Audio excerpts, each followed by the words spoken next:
बिहार में दूसरे चरण का दंगल काफी दिलचस्प होने जा रहा है। जिस तरीके से 122 सीटों पर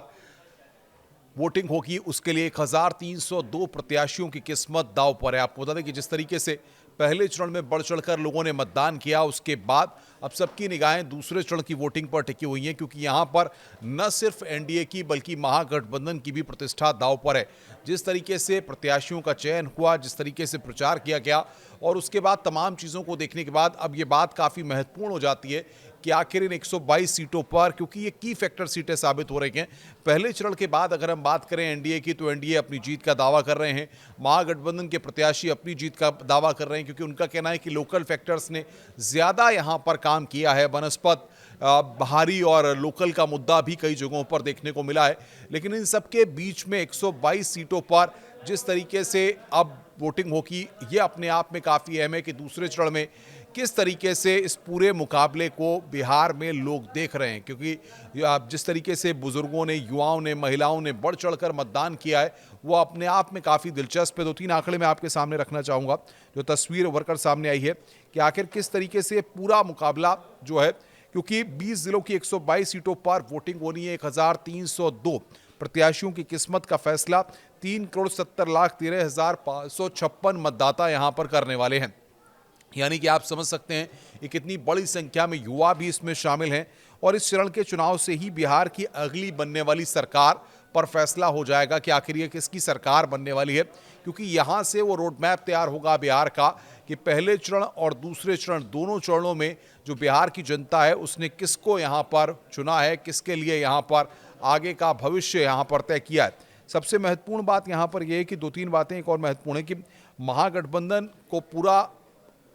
भरोसा है कि जनता जो है वो उनको कहीं ना कहीं मौका दे रही है। वहीं एनडीए के प्रत्याशियों को भी पूरा भरोसा है कि आखिर इस बार जिस तरीके से उन्होंने स्ट्रेटेजी बेस्ड प्लानिंग की है और तमाम चीज़ों को लेकर के वो जनता के बीच गए हैं, विकास को बात को लेकर के पुराने जंगल राज की याद दिलाई गई है, उन सारी चीज़ों का जिक्र करते हुए एक बार फिर इस तरह की बात निकलकर सामने आ रही है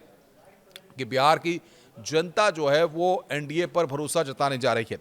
सबसे बड़ी बात यह है कि असदुद्दीन ओवैसी से लेकर जीतन राम मांझी और उपेंद्र कुशवाहा की पार्टी की असल अग्नि परीक्षा भी इस फाइनल चरण के चुनाव में होनी है, और कांग्रेस के लिए भी करो या मरो की स्थिति है, क्योंकि 122 सीटों पर यहां पर चुनाव है और ये 20 जिले की 122 सीटें हैं, जिसमें गया जी की 10, कैमूर की 4, रोहतास की 7, औरंगाबाद की 6, अरवल की 2, जहानाबाद की 3, नवादा की 5, भागलपुर की 7, बांका की 5, जमुई की 4, सीतामढ़ी की 8, शिवहर की 1, मधुबनी की 10, सुपौल की 5, पूर्णिया की 7, अररिया की 6, कटिहार की 7, किशनगंज की 4, पूर्वी चंपारण की 12, तो पश्चिमी चंपारण की 9 विधानसभा सीटों पर मंगलवार को ये मतदान होना है। और सबसे बड़ी बात यह है कि सीमांचल इलाके की अगर हम बात करें तो वहाँ की 24 सीटें हैं, शाहाबाद मगध की 46 सीटें हैं, इसके अलावा चंपारण बेल्ट की 21 सीटें हैं। इसी से आप अंदाज़ा लगा सकते हैं कि मिथिलांचल और कोसी इलाके की 31 विधानसभा सीटों पर चुनाव है, और सीमांचल से लेकर मिथिलांचल तक की लड़ाई एनडीए और महागठबंधन दोनों के लिए यहाँ पर मुश्किलें कम नहीं है, क्योंकि दोनों को अपने आप को साबित करना है। और सीमांचल की बात करें, मिथिलांचल की बात करें, तो यहाँ पर सबसे बड़ी बात यह, और एनडीए में सबसे ज़्यादा बीजेपी 53 सीटों पर चुनाव लड़ रही है, इसमें 122 में से, और जेडीयू जो है 44 सीटों पर अपनी किस्मत आजमा रही है, जबकि हिंदुस्तान अवाम मोर्चा के जीतन राम मांझी अपने कोटे की सभी 6 सीटों पर चुनाव लड़ रहे हैं। तो इसी से आप समझ सकते हैं कि 122 सीटें जो सहयोगी दल हैं उनके लिए भी कितनी महत्वपूर्ण होने जा रही हैं। और सबसे महत्वपूर्ण बात यह कि जिस तरीके से प्लानिंग की गई है, जिस तरीके से एग्जीक्यूट करने की कोशिश की गई है, प्रचार को लेकर के स्ट्रेटेजी बनाई गई है, वो अपने आप में ये बात दर्शाती है कि किस तरीके से बिहार में चाहे जीतन राम मांझी हो, चाहे उपेंद्र कुशवाहा हो, ये सारे फैक्टर किस तरीके से की फैक्टर यहाँ पर इस दूसरे चरण में साबित होने वाले हैं 122 सीटों पर। 2-3 बातें एक और महत्वपूर्ण है कि जिस तरीके से अगर आप देखें कि पूर्व में 2022 में इस चरण की सीटों में बीजेपी ने 42 सीटें और जेडीयू ने सिर्फ 20 सीटें ही जीत पाई थी। एनडीए के सहयोगी जीतन राम मांझी की पार्टी ने चारों सीटें इस इलाके में जीती थी। वहीं महागठबंधन ने, आरजेडी ने 33 सीटें जीतने में सफल रही थी। यानी कि ये आंकड़े बताते हैं कि इन 122 सीटों पर जो मुकाबला है वो नेट टू नेट की फाइट का है, और दोनों ही पार्टियों की बात करें, चाहे हम एनडीए की बात कर लें या महागठबंधन की बात कर लें, दोनों ही तरफ से, या कांग्रेस की बात कर लें या फिर